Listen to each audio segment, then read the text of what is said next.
Olá, boa tarde. Adoramos a perfeição porque não a podemos ter. Iríamos repugná-la se a tivéssemos. O perfeito é desumano porque o humano é imperfeito. Quem o dizia era Fernando Pessoa, que viveu entre o século XIX e XX.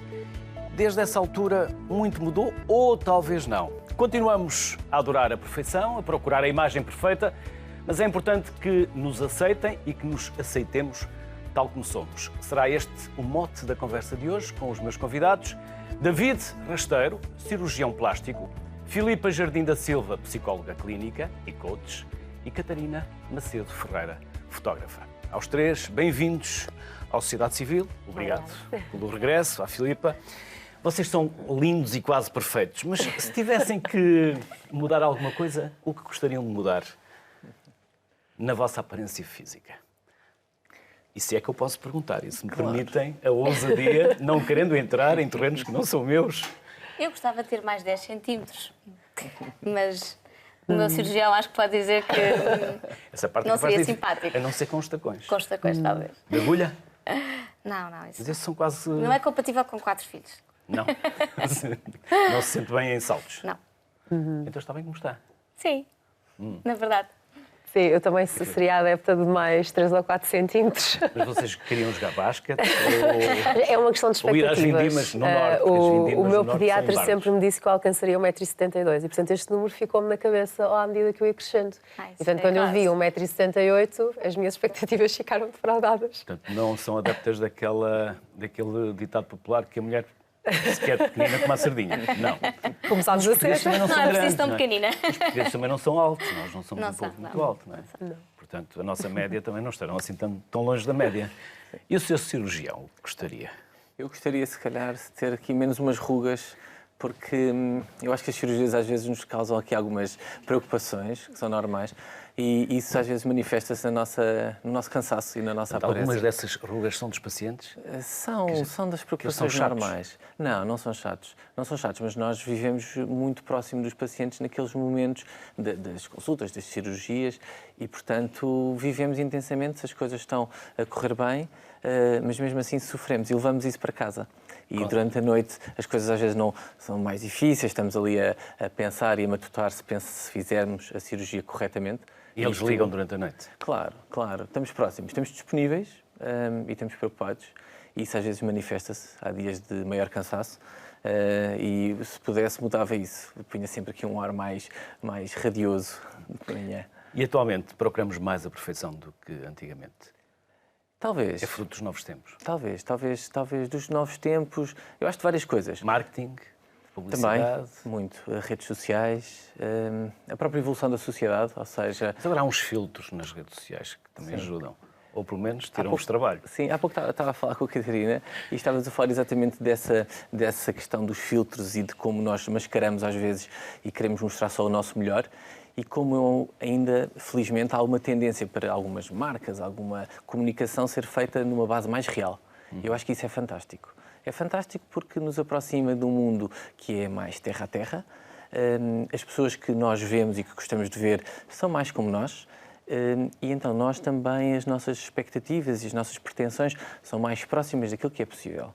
Porque na minha área e certamente noutras áreas, nós conseguimos melhorar algumas coisas, mas há coisas que não conseguimos melhorar e, portanto, é importante que as pessoas tenham expectativas que sejam alcançáveis. E a forma como os outros comunicam, marketing, comunicação das empresas, se for mais próximo do ser humano normal, é melhor para que as pessoas também tenham expectativas melhores. Eu penso que isto seja algo real e algo um bocadinho fruto da evolução também da sociedade. Acho que isso é uma preocupação que devemos todos ter. Senhora psicóloga, aqui o Sr. Doutor falou em filtros, em máscaras. Sim, sem dúvida. Andamos todos os dias de máscara.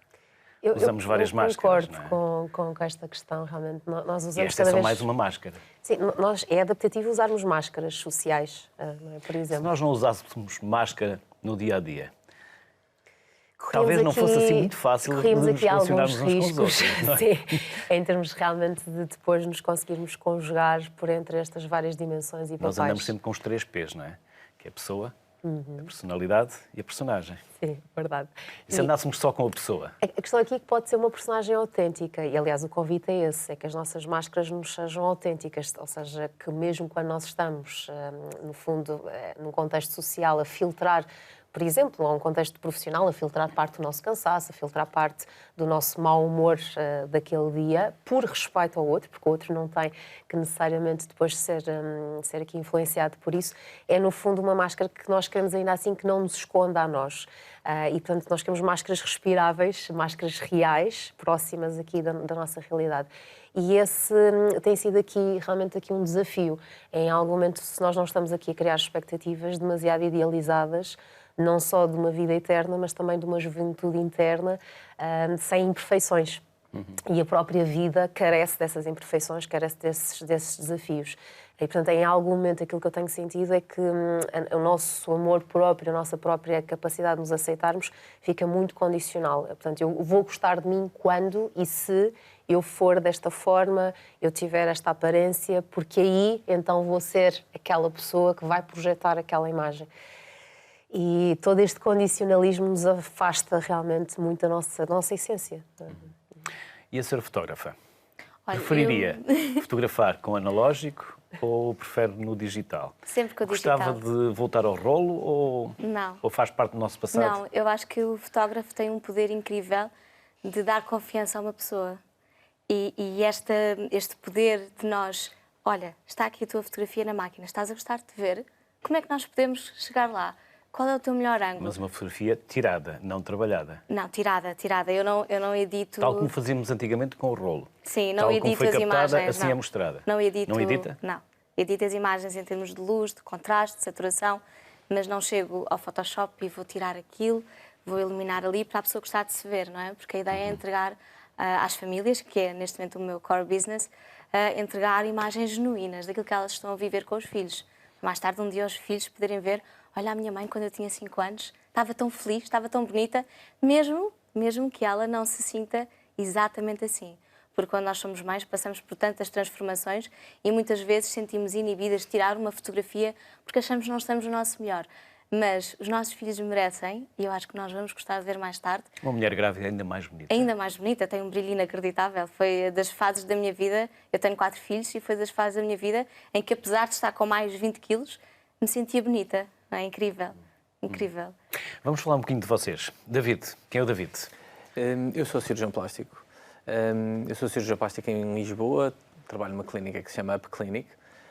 Tive uma formação nos Hospitais Civis de Lisboa, os antigos Hospitais Civis de Lisboa, no Hospital de São José, onde ainda trabalho. E acabei por me formar não só em Portugal, mas também com alguns colegas no estrangeiro. E neste momento exerço a minha prática clínica, sobretudo na área da cirurgia estética, também alguma cirurgia reconstrutiva, e esta questão da cirurgia estética, eu acho que tem aqui, acaba por ser por isso que também ser tão importante a questão da imagem e também um pouco aqui a conversa ter caminhado para este convite, que eu agradeço antes de mais. E pronto, esta é a O David nasceu onde? Eu nasci em Lisboa. E era isto que queria fazer na vida? Sim, eu ser médico era uma... Médico é cuidar, Sim. tratar. Sim. É uma das profissões mais nobres. É uma profissão Porque é cuidador. Sim, é uma profissão que eu sempre ambicionei ter. Não era a única. Houve uma altura, porque os meus pais são ambos economistas, que eu também gostava de seguir a área de economia. Acabei por depois, naturalmente, fazer essa escolha pela medicina e desde que tomei esta escolha que me senti bastante confortável e bem esclarecido relativamente a isso. Não pensei que se fosse outra coisa, portanto, fiquei muito satisfeito com a oportunidade de ter sido de me licenciar e de me formar e estou bastante orgulhoso do meu trajeto. Sinceramente, acho que nessa parte estou bem. Gosto também muito de desporto, se quer saber outras coisas fora, que eu acho que é mais interessante. Gosto imenso de desporto. Também faz parte da nossa imagem. Sim. Eu sempre fui uma pessoa de participar em competição e, portanto, é algo que eu aprecio bastante e que tento conjugar um bocadinho com a vida profissional.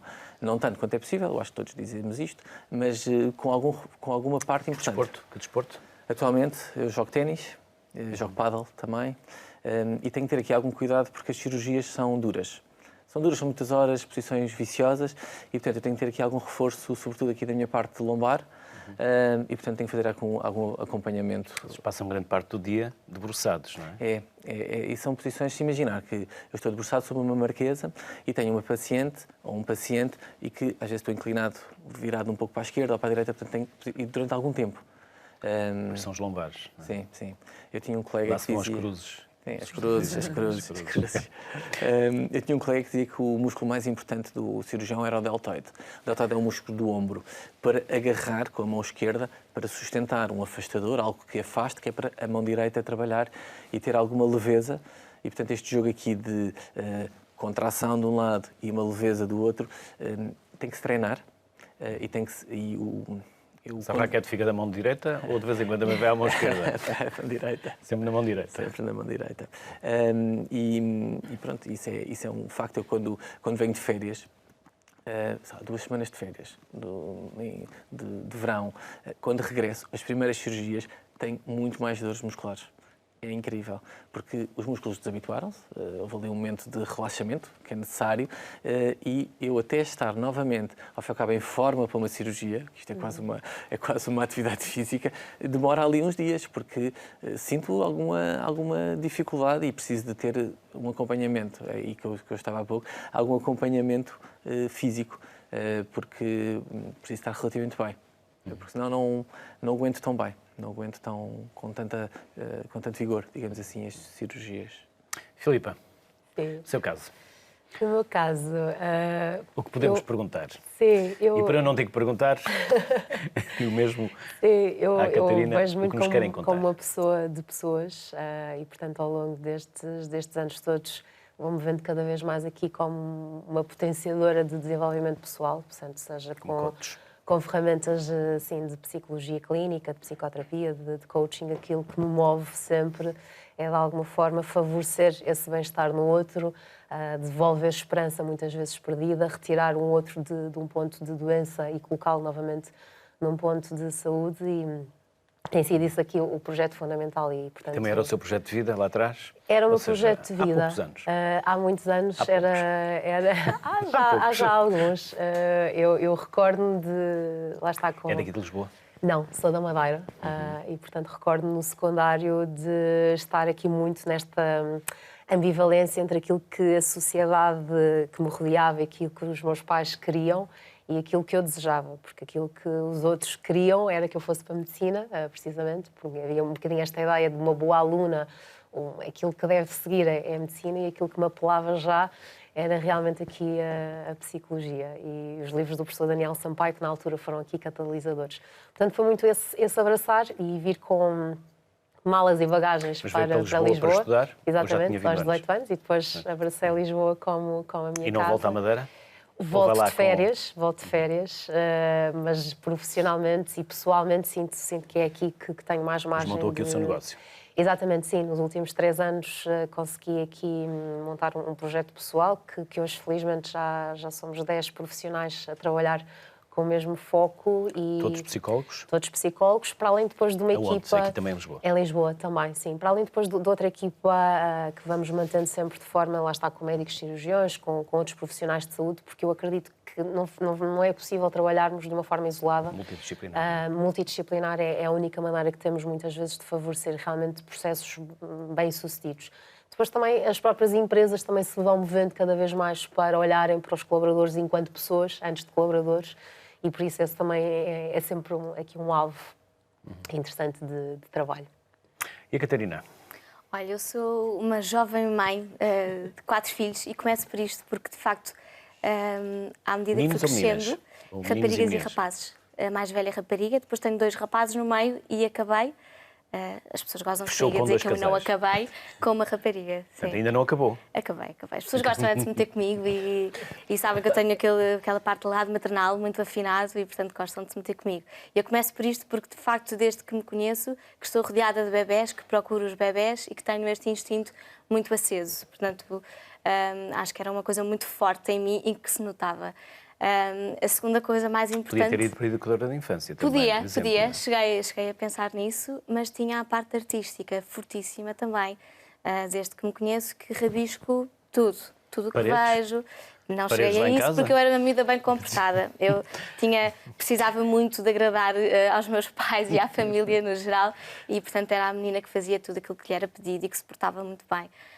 A não ser quando casou aos 22 anos, assim, para grande choque da família e comecei logo a constituir família. Acabei Belas Artes, portanto, eu era muito orientada para desenho, pintura, arte. Sempre foi o meu percurso. Foi aí que eu me tornei uma excelente aluna, porque até lá era uma aluna mediana, em que os meus pais sabiam que eu não era boa à matemática, mas eram muito calmos comigo, porque sabiam que eu tinha imenso potencial noutras áreas e, portanto, agradeço imenso aos meus pais terem-me permitido fazer um percurso muito coerente com aquilo que eu era e nunca me terem castigado. Portanto, foram, sei lá, eu acho que para a altura de vida em que eu vivi, acho que foi um sinal de respeito enorme dos meus pais, porque muitos amigos eram pressionados a irem para Direito, a irem para Economia, porque eram os cursos que davam e a mim deram-me esta liberdade. Constituí família, tenho 4 filhos e a pintura foi ficando para trás, porque era uma atividade muito solitária e eu também estava a viver dias um bocadinho solitários como mãe, muito jovem, com amigos em fases de vida muito diferentes. Enquanto os teus amigos andavam a divertir-se na vida não é? boa. À noite e sim, aos fins de semana. E nós os dois éramos miúdos, tínhamos 22 anos quando casámos e abraçámos isto, éramos muito apaixonados, ainda somos, graças a Deus. E a par e passo do meu projeto fotográfico veio com um blog para falar um bocadinho sobre a maternidade. Eu precisava muito escrever sobre eles. Era um bocadinho assim um trabalho quase psicoterapêutico, de uma forma muito naiva, muito ingênua, mas começou a ter seguidores, começou a ter leitores, que era uma coisa que eu nunca tinha passado que pudesse acontecer, e a partir daí comecei a fotografar famílias. Os blogs hoje em dia morreram um bocadinho e, portanto, desde há 6 anos para cá a presença tem sido mais a nível do Instagram. Agora, numa fase dos 30 anos mais madura, como mulher, falar um bocadinho das minhas alterações de corpo, da aceitação. Lá está, sou baixinha, sou larga, nunca vou ser magra, mas não tem mal, não é? Portanto, tenho tido um percurso engraçado, fiz uma cirurgia plástica com o colega do Dr. David, uma abdominoplastia, partilhei muito sobre isso e, portanto, tenho um núcleo de mães, de mulheres jovens, que não só vêm ver como é que eu lido com a maternidade, com um projeto profissional que se tornou um caso de sucesso, eu acho que posso dizer isso. Acho que posso dizer que sou uma referência a nível de fotografia de família, a nível de fotografia de moda infantil e fiz um bocadinho isso a meu custo, não é? A escalar um bocadinho, a acompanhar os meus filhos e isso tornou-me uma mulher que hoje em dia acho que sou muito feliz e muito agradecida e a viver uma fase de vida diferente agora, com os meus filhos já a crescer, a mais nova com 4, a mais velha com 11, com outro tipo de desafios. E tem sido muito engraçado. David, há uma idade para a primeira cirurgia estética ou plástica? Eu acho que há idades legais, digamos assim.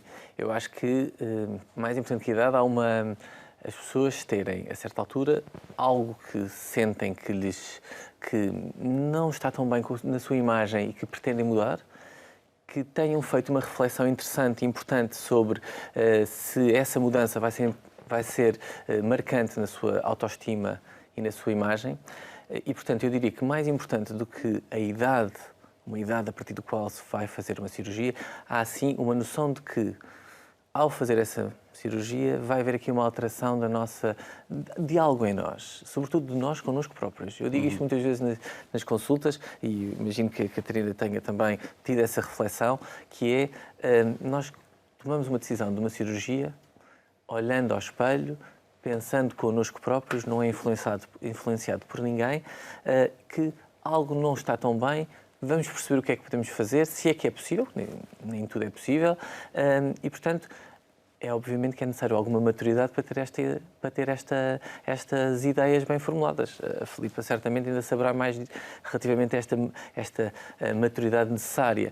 Os 18 anos é, obviamente, uma idade legal para tomar algumas decisões, se bem que o que é engraçado é que já se fazem cirurgias plásticas pediátricas, obviamente um pouco na parte mais reconstrutiva, um problema da mão congénita, um problema qualquer de uma deformidade da face, as orelhas, os lábios leporinos e são tudo o nariz. nariz, que poderá ser, de facto, alvo de alguma cirurgia antes dos 18 anos.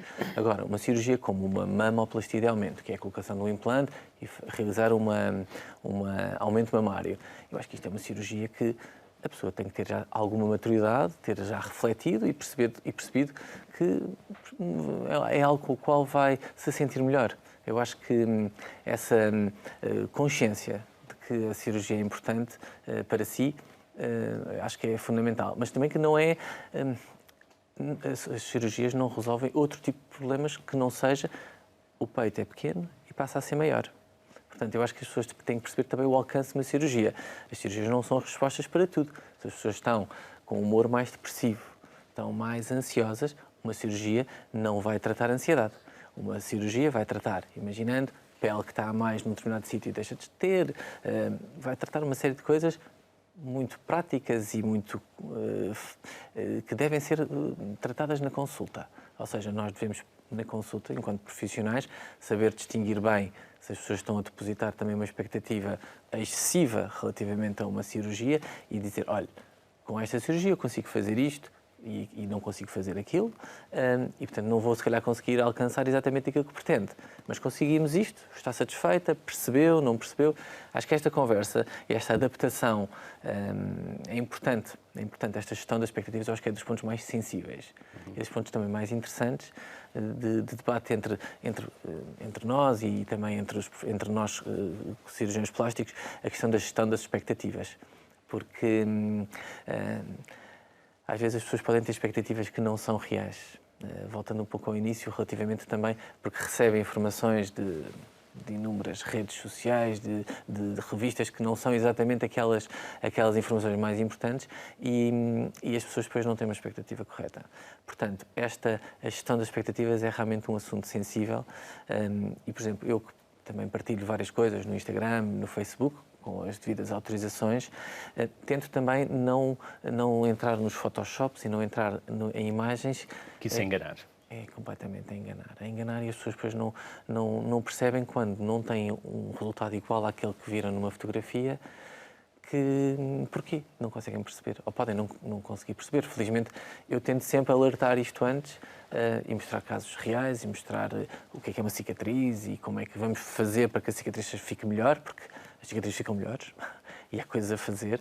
É medicina, não é matemática, nem é magia, mas é medicina e, portanto, aquilo que há pouco perguntava relativamente à escolha da medicina, essa parte humana e esta variabilidade faz com que o nosso diálogo numa consulta e no momento de relação médico-paciente seja tão importante e que essa empatia e confiança depois seja espelhada em todos os momentos, incluindo na discussão dos resultados, perceber o acompanhamento, enfim. Isso eu acho que, portanto, eu diria, mais do que uma idade, há que ter uma maturidade e há que ter uma boa percepção da necessidade. E como se avalia esta maturidade? Sim. Filipa? Eu acho que aqui, sobretudo, esta entrevista clínica, lá está, inicial, é muito importante e cada vez mais todos os profissionais que trabalham nesta área em terem esta sensibilidade, às vezes, de perguntas-chave, quer seja, lá está, nesta entrevista clínica, às vezes mesmo através de um breve questionário se pode colocar, porque realmente, às vezes nós podemos apanhar uma pessoa que aparentemente nos vem com um discurso muito bem elaborado e pensado, mas, por exemplo, que pode ter aqui alguns sinais de uma patologia como a dismorfia corporal, em que, no fundo, dismorfia corporal, portanto, esta ideia em que eu tenho aquilo que vejo não é exatamente aquilo que eu sou. E quer seja numa vertente das mulheres, que muitas vezes acabam por ser bastante críticas e notam, são particularmente minuciosas com os seus muitos defeitos. E em algum momento nós notamos precisamente isto que o David dizia, esta questão das expectativas e do preciosismo. Nós temos alguém que se autodescreve de uma maneira muito diferente daquela que nós estamos a olhar para ela. E esse é sempre um sinal de alerta, ou seja, quando alguém, de alguma maneira, a informação que está a dar não é uma informação que eu considero correta da minha percepção. Depois, muitas vezes, quando nós notamos este contágio entre emoções e escolhas de vida e aparência física, e de repente temos alguém a nos dizer, não, eu tenho claramente a sensação que enquanto tiver esta barriga não vou conseguir ser feliz em termos conjugais e, portanto, não tenho conseguido um parceiro bem-sucedido ou não tenho conseguido ser promovida porque estou com estas rugas. E nós notamos esta colagem muito perigosa, portanto, lá está, entre aquilo que eu estou a pedir, não é só uma correção de rugas, não é só uma mudança de barriga, é muito mais do que isso. E, portanto, também fazermos esse despiste e esse trabalho é fundamental. Depois há aqui esta questão do processo, que é muitas vezes as pessoas não estão preparadas, não orçamentaram o desconforto e o compromisso necessário a terem bons resultados. E, portanto, muitas vezes querem perder peso, ter um aspecto físico diferente, mas não estão disponíveis a passar pelo processo inerente de fazerem escolhas também diferentes do seu estilo de vida, a ultrapassarem um recobro de uma cirurgia com o desconforto que é inerente, os inchaços, as drenagens que são necessárias, as cicatrizes. Portanto, todo este processo é importante realmente ter aqui em consideração. E nós sabemos que a verdade é que, embora isto não haja aqui uma idade única, exclusiva, nós podemos ter pessoas com 40 anos que realmente não têm sustentação psicológica suficiente, segura, para nós avançarmos com confiança para uma cirurgia.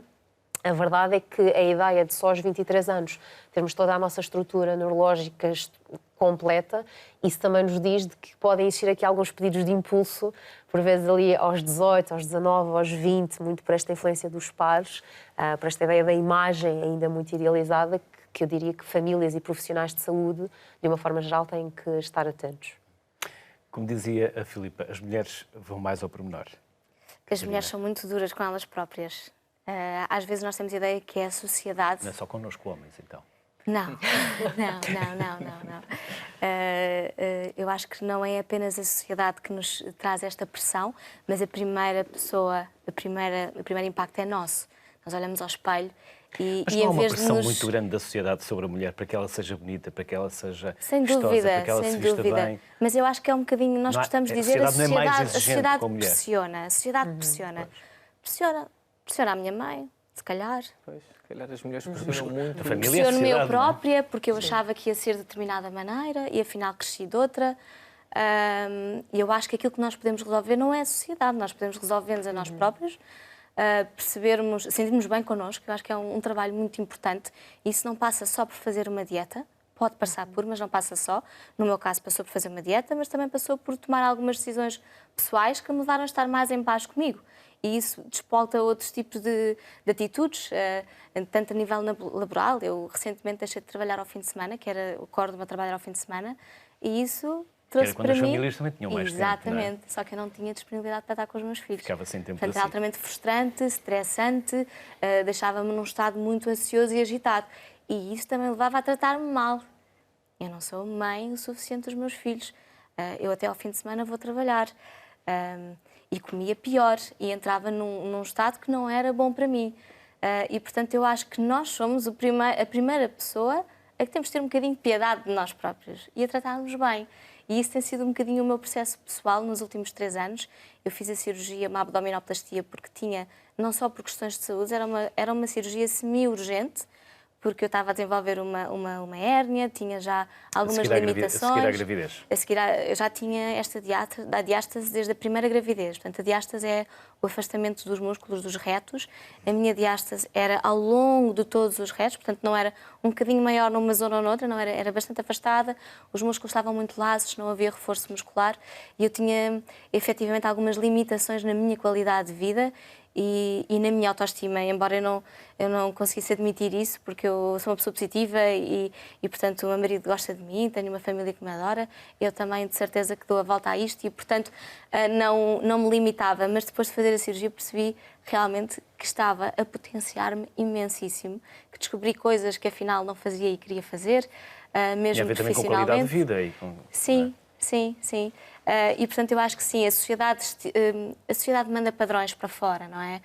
O que é que nós vemos nas revistas? Mulheres lindas, secas, com imagens perfeitas, mesmo a nível da maternidade, com muito Photoshop, mas que nós não precisamos de saber, não é? Ou se sabemos, não queremos saber, porque aquilo está ali à nossa frente e então eu também quero ser assim. E ainda hoje me debato muitas vezes com não gosto disto, porque é que eu não posso mudar? E tento muito fazer o trabalho de precisas de mudar? Que impacto é que isso vai ter em ti? E muitas vezes já penso que impacto é que isso vai ter nos teus filhos, porque raparigas e rapazes estou a educá-los também para gostarem de si próprios. E muitas vezes eu fiz esta cirurgia plástica e às vezes gostava de fazer outra. não é? Não é o bicho da cirurgia, mas é, ok, eu ultrapassei isto é fazível, eu sei o que é que posso fazer, eu sei que me vou sentir melhor, se calhar gostava de corrigir aqui qualquer coisa. Não tem mal nenhum, mas que impacto é que isso vai ter na vida dos meus filhos? Ver a mãe constantemente a corrigir isto, a fazer assim melhor, e um dia eles vão olhar para mim e ai, a mãe é espetacular. Mas é de plástico. Mas até que ponto é que a mãe está mesmo feliz consigo e é capaz de mostrar à filha que a pele é flácida e não faz mal, porque a mãe vive bem com ela, faz parte da natureza, faz parte do envelhecimento. Portanto, tento ganhar um bocadinho de consciência que o meu papel também é passar um legado importante aos meus filhos e às pessoas que também me seguem, porque não podemos anular essa questão.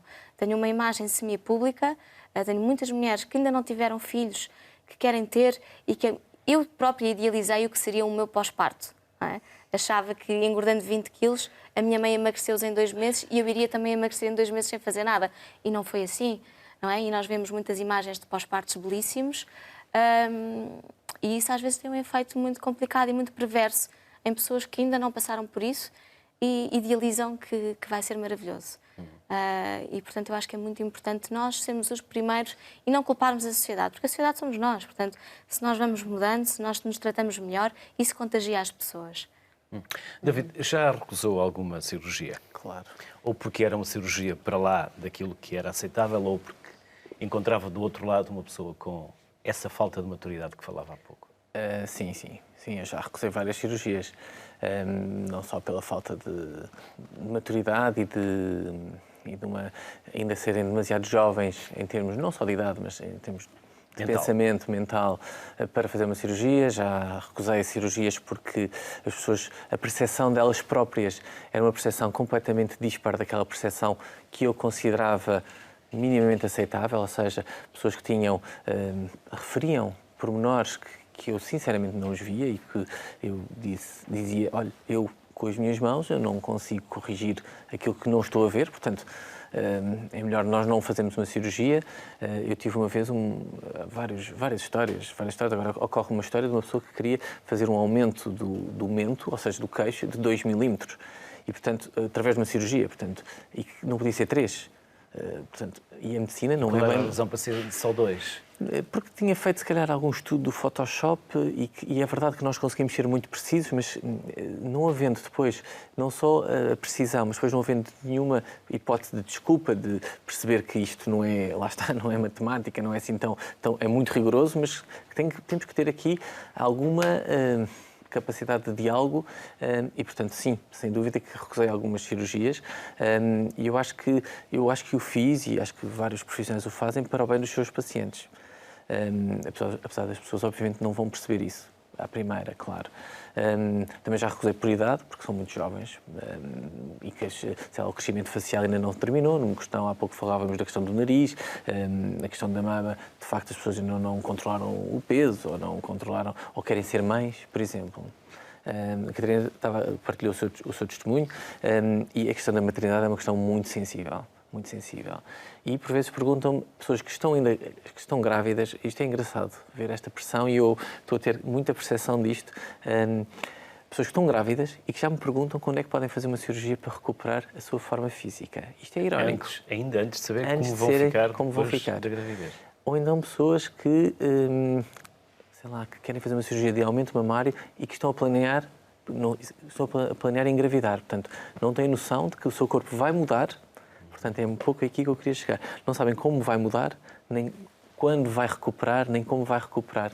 Portanto, é muito interessante e agradecendo às pessoas que deram a cara e que partilharam as suas experiências para também nivelar as expectativas e as pessoas terem noção que, por exemplo, nem todas as mulheres vão ter uma diástase dos retos da mesma maneira entre si, exatamente igual. Portanto, há que esperar um pouco, há que deixar o seu corpo recuperar de uma gravidez, no caso de uma gravidez, para depois se encarar uma cirurgia. E, portanto, é muito engraçado. Várias pessoas me recorrem, antes de sequer acontecer qualquer coisa, já estão a querer uma cirurgia e pronto, isto é de facto interessante. Um outro tipo de pessoas a quem recuso cirurgias são pessoas que têm um excesso de peso grande e que acham que a cirurgia plástica vai lhes reduzir o peso, quando isso é fora daquilo... Lipoaspirações e por aí. Claro, a lipoaspiração, concretamente, é uma técnica que é super útil. E o que é que faz? Remove gordura acumulada em alguma determinada zona do corpo e que, de facto, onde estava, deixou de estar e, portanto, temos uma recuperação da forma. Muito bem. Serve para alterar a forma do corpo, não tanto para reduzir o peso. Pessoas que têm um excesso de peso e que têm um chamado índice de massa corporal, que é uma relação entre o peso e a altura muito excessivo, devem começar por fazer uma alteração dos seus hábitos alimentares, fazer um aumento da prática de exercício físico e a partir de determinados valores desse dito índice, poderão até fazer uma cirurgia bariátrica, ou seja, uma cirurgia de redução do tamanho do estômago, de fazer um bypass gástrico, para, de facto, ter menos absorção, para a par da reeducação nutricional, do acompanhamento psicológico, que é fundamental nestas pessoas, perdem imenso peso e aí sim, depois de estarem bem com o seu peso, fazerem uma cirurgia. Portanto, também já recusei pessoas que têm um excesso de peso e que o risco é enorme. E não vão atingir os objetivos que pretendem. Aliás, a noção de equipa, que a Filipe há pouco falava, a noção de equipa, de que nós, quando falamos com outro ser humano que recorre à medicina com um problema, nós devemos primeiro perceber o global e como é que, com várias áreas, nós vamos conseguir ajudar melhor. E como a parte da psicologia é tão importante, porque, por exemplo, eu já várias pessoas enviei a colegas psicólogos para fazer uma avaliação, para ter uma noção, se as pessoas terem uma noção de si próprias, que eu acho que às vezes falta um pouco, pode faltar. E agora, Filipa, com o que o David disse, fez-me lembrar, tinha um amigo, julgo que ainda tenho, mas obesidade mórbida. Tentei convencê-lo a uma cirurgia. E quando levei a um amigo cirurgião, no final ele disse-me: não vale a pena porque a cabeça dele não está preparada. E vai encarar-te como a imagem do seu insucesso. É necessário ter uma mentalidade forte ou trabalhá-la para determinadas cirurgias às quais nos vamos submeter, como por exemplo, no caso da obesidade. Sim, é necessário fazer... Se não estiver preparada, não vale a pena. É fundamental fazer este trabalho. Eu, com todos os cirurgiões que tenho trabalhado, de obesidade, agora mais recentemente também a nível de estética, há sempre essa preocupação de perceber, por exemplo, numa cirurgia de obesidade, há aqui claramente uma contraindicação no que diz respeito a um comportamento alimentar compulsivo.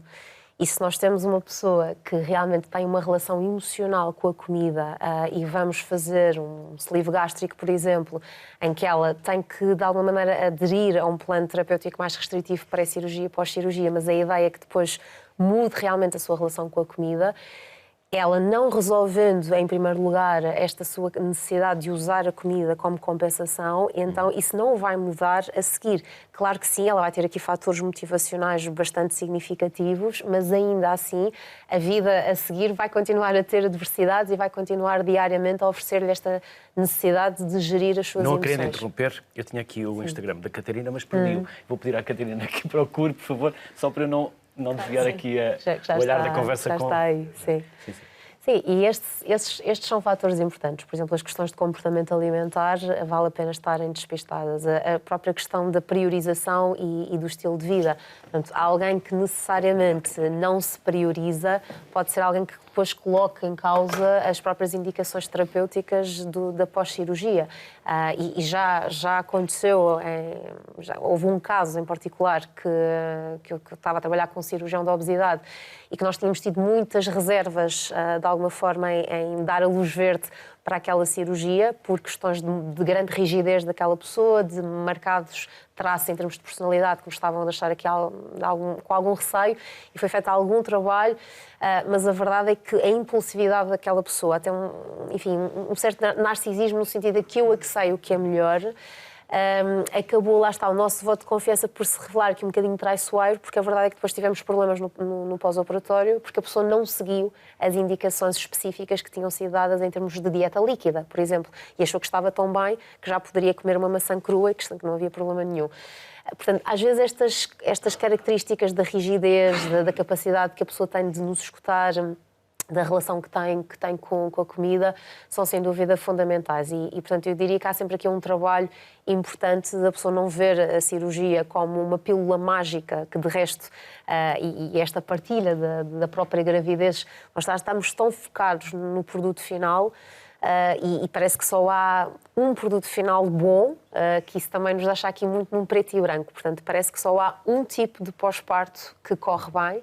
E, aliás, essa é uma dimensão que eu tenho notado a nível pessoal e a nível profissional. A dimensão maternidade foi uma dimensão aqui desprotegida nos últimos tempos, porque respeitava-se de alguma forma, e as mulheres respeitavam entre si as alterações físicas inerentes a uma gestação e o tempo que era necessário num pós-parto. E parece que esse respeito de nós para connosco e dos outros para connosco foi perdido. E daí, cada vez mais, nós pensarmos, ao longo de uma gestação, há tanta coisa bonita em que pôr um foco, sem dourar a pílula, porque é uma fase muito desafiante, mas à partida qual é que foi a minha motivação para gerar uma vida? E é isso que no fundo nós estamos a fazer, a construir um projeto de família, a gerar uma vida, e de repente eu posso me privar dessa experiência belíssima se só estou focada numa componente de corpo e de gramas e de transformações físicas, e que de resto isso muitas vezes tem contribuído para quadros de depressão pós-parto e ansiedade pós-parto, porque depois não há disponibilidade mental para se estar com aquele bebê e para, no fundo, se acomodar uma nova realidade, porque há esta luta interna permanente desde o momento em que se acorda ao momento em que se deita, de um corpo que eu não reconheço como meu, de um corpo que lá está que eu não respeito como estando numa transição e como estando num momento de transformação. Essa flexibilidade muitas vezes perdemos-la pelo caminho e por isso eu concordo que nos faz falta, no fundo, por um lado, uma responsabilização de se eu quero uma determinada imagem, se eu me quero sentir de uma determinada forma, o que é que eu posso fazer pelos meus recursos no meu dia-a-dia, passo a passo, com hábitos sustentáveis para então aumentar a probabilidade de ter esses resultados. E, por outro, também esta compaixão por nós, esta tolerância por uma certa imperfeição e por processos de vida que são transformacionais a todo momento. Catarina, recuperando então aqui o seu Instagram, que fotografias são estas? Já nos disse há pouco, são fotografias de família, enquanto vamos passando. Sim. São fotografias de família. Mas muito com os seus filhos. Vamos tentar colocá-las no ar, às ver se... Por exemplo. Olha, este momento foi um momento de profundo agradecimento por poder viver em Lisboa, numa zona em que consigo usufruir da bicicleta, de levar os meus filhos à escola de bicicleta, de estar a viver aquele momento no final do dia. E, portanto, foi um momento que eu quero guardar isto. É um momento, de facto, de puro agradecimento. Que maravilha termos esta mobilidade e os meus filhos terem esta possibilidade de cada um conduzir a bicicleta, de eu poder transportar os meus filhos mais novos e de lhes incutir alguma responsabilidade e de viver independente de um carro. Eu não conduzo, portanto... faço muito usufruto da bicicleta em Lisboa. Tem passe para as bicicletas? Não tenho, porque própria? Como eu tenho que transportar alguns filhos na bicicleta, tem que ser a bicicleta própria. Cadeirinha? Sim. E Lisboa é uma cidade preparada para andar de bicicleta? Ou não? Está a preparar-se. Eu, desde miúda, eu estudei Belas Artes no Chiado, que muitas vezes ia do Lumiar ao Chiado de bicicleta e as pessoas achavam que eu era maluquinha. Eu dizia, isto era tão simples, temos avenidas larguíssimas, era pôr só um tracejado na estrada e nós conseguíamos, com segurança, não íamos no passeio, mas também não íamos na estrada, não é? As pessoas achavam que era maluquinha, que Lisboa não era uma cidade para as bicicletas, e eu acho que Lisboa tem imensa qualidade de vida para as pessoas que vivem lá e trabalham lá, e seriam as primeiras a serem capazes de dispensar o carro, que eu acho que é muito fruto do nosso... Lisboa é a capital verde europeia. Sim, e há muitos outros concelhos do país que estão a caminhar na sustentabilidade. É um bocadinho uma pequena preguiça e um pequeno luxo que nós gostamos de ter é o carro, não é? E eu gosto de mostrar às pessoas, olha, eu não conduzo e consigo viver com 4 filhos em Lisboa e muitos andam a pé e muitos vão de bicicleta, vão de trotinete, e eu acho que isso, apesar de parecer um luxo, eu acho que Lisboa está a preparar-se. Tem algo de vez do Restelo, claro. E os seus miúdos também já andam de bicicleta? Os meus filhos andam de bicicleta, os mais velhos cada um na sua, o terceiro também já anda na sua e a pequenina vem comigo. Está para aqui a procurar... está aqui uma fotografia. Sim. Aí estou e não a levar... é elétrica? Esta não é elétrica. Não é elétrica, não. Mas neste momento tenho uma elétrica. E pronto, já... Prefere elétrica? Bem, a verdade é que eu às vezes chegava a carregar 3 crianças na minha bicicleta, portanto era uma ajuda simpática. E podia ser multada. Não sei. Não se esqueça que uma prática, má prática, a conduzir numa bicicleta pode significar perda de pontos na carta de condução. Não tenho. Não tem, mas não tirou mesmo carta de condução. Então tem essa vantagem. Mas eu às vezes pergunto-me como é que me deixam andar de bicicleta na estrada. Eu não tenho carta de condução. Não, mas não é necessário carta de condução para andar de bicicleta. Na estrada, não sei. Na estrada. Não sei. Recorrer à cirurgia plástica é cada vez mais frequente e Portugal está entre os melhores do mundo em cirurgia reconstrutiva. Vamos ver. Da cirurgia plástica do Hospital de Guimarães ou do Serviço de Reconstrução Mamária do Hospital de Braga, Mário Mendanha guarda lições de vida. Lembro perfeitamente de uma série de pacientes com quem continuo a conversar e a acompanhar a evolução delas mesmo depois em termos de acompanhamento oncológico, e tenho pacientes que nunca me hei de esquecer e tenho pacientes que são exemplos de vida no que toca às vezes a relativizar os nossos pequenos problemas do dia-a-dia. Relativizar os pequenos problemas, mas não os ignorar, porque a cirurgia plástica permite também, muitas vezes, devolver a autoestima. A minha filha tinha um problema, ou seja, nasceu com uma deformação a nível das orelhas, porque nós todos nascemos perfeitos, não é? Como é óbvio, nasceu com uma deformação. E na altura nem sequer ela pensava-se tão pouco em fazer uma cirurgia plástica, nem nada. Eu começo a deparar-me com a minha filha a fazer isto e assim, não é?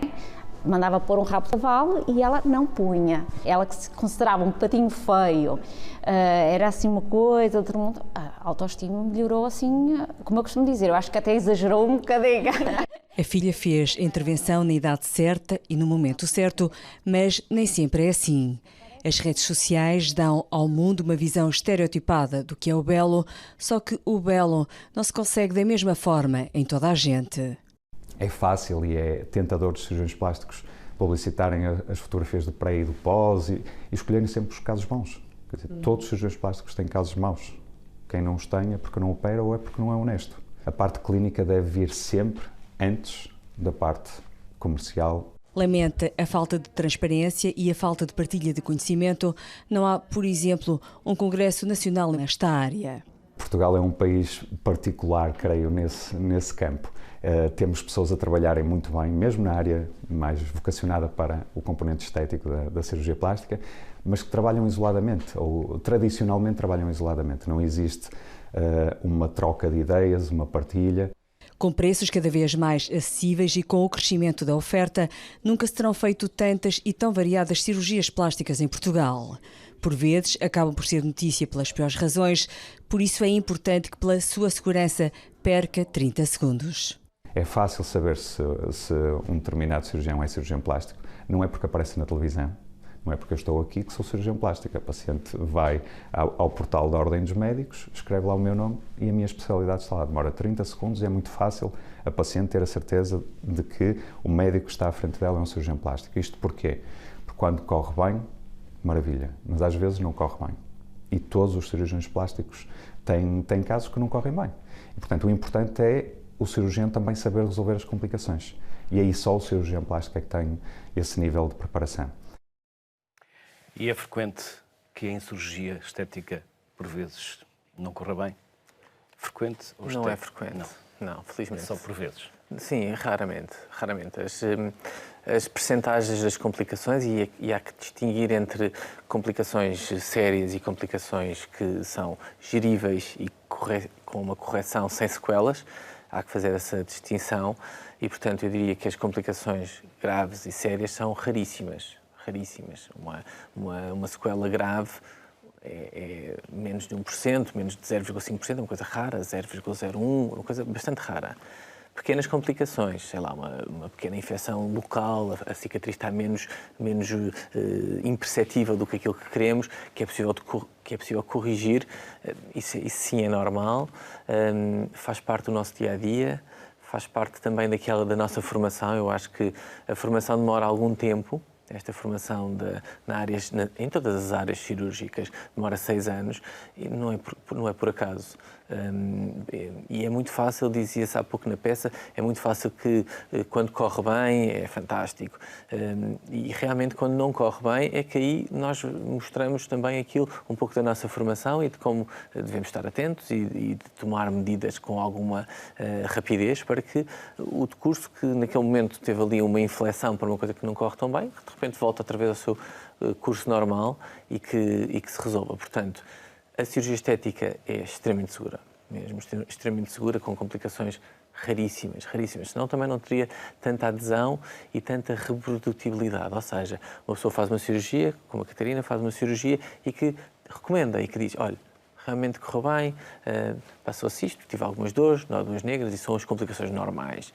Tive que fazer algumas drenagens para que recuperasse mais rápido, mas quer dizer, regra geral, e uma regra geral extremamente extensa, as complicações são menor, felizmente, e ainda bem. Filipa, mandou-nos 2 links de 2 campanhas. Nós não os podemos colocar no ar porque pedimos autorização, ninguém nos respondeu, mas de qualquer das formas, uma delas tem adultos com a pergunta que eu vos coloquei no início, o que mudariam no seu corpo. Exatamente. E crianças que não mudariam nada. A não ser umas asas, umas pernas para correr mais que uma chita. Essa campanha... E essa campanha é fantástica. É bastante ilustrativa. Como as crianças... Do que é que acontece à nossa autoestima pelo caminho. Acho que é Somos sobretudo nós que vamos isso. dando cabo dela ou é a realidade que nos cerca? Se calhar um Ou bocadinho ambas. as duas coisas, não é? Mas realmente essa campanha tem essa particularidade de perguntar-se a crianças e a adultos se tu pudesses mudar algo em ti, o que é que tu mudarias? A maior parte dos adultos começa por um grande suspiro a dizer só uma coisa, só posso mudar uma coisa, é que eu tenho tantas que eu queria mudar. E começam num rol de queixumes de coisas que não gosta acerca de si. E as crianças, algumas respondem, mudar em mim? Para quê? Eu Uma gosto boca de mim de como sou. tubarão, uma cauda de Ou sereia... então começam por aí, não é? pelos super-heróis. Eu gostava de ter a capacidade de me transformar em invisível, eu gostava de lá estar a ter umas asas de borboleta. Portanto, vão para esta questão dos superpoderes. E nós, aliás, nós notamos, em termos de faixa etária, que normalmente ali, na pré-adolescência, adolescência, há realmente um salto, muitas vezes, qualitativo em termos da autoestima e, portanto, rapazes e raparigas que usavam qualquer tipo de roupa e que iam à praia e saíam com os amigos, começam a ser mais seletivos em termos do tipo de roupa, começam a dizer, não, essa cor não me favorece, esse tipo de calças, esse corte também não me faz parecer bem, tenho que usar aqueles ténis porque fazem-me parecer mais alta, não sei se vou à praia porque as minhas amigas, lá está, são mais magras do que eu. E começamos a notar que realmente é uma faixa etária desafiante, porque é uma faixa etária em que nós nos comparamos muito com os nossos pares e portanto, os pares também se comparam connosco, quer nós queremos, E queremos quer não. estar dentro, não queremos ficar fora. Queremos estar dentro e, portanto, esse dentro é muito variável. Não é? Se eu estiver em Lisboa, se eu estiver em Faro, se eu estiver... Uma região mais fora rural.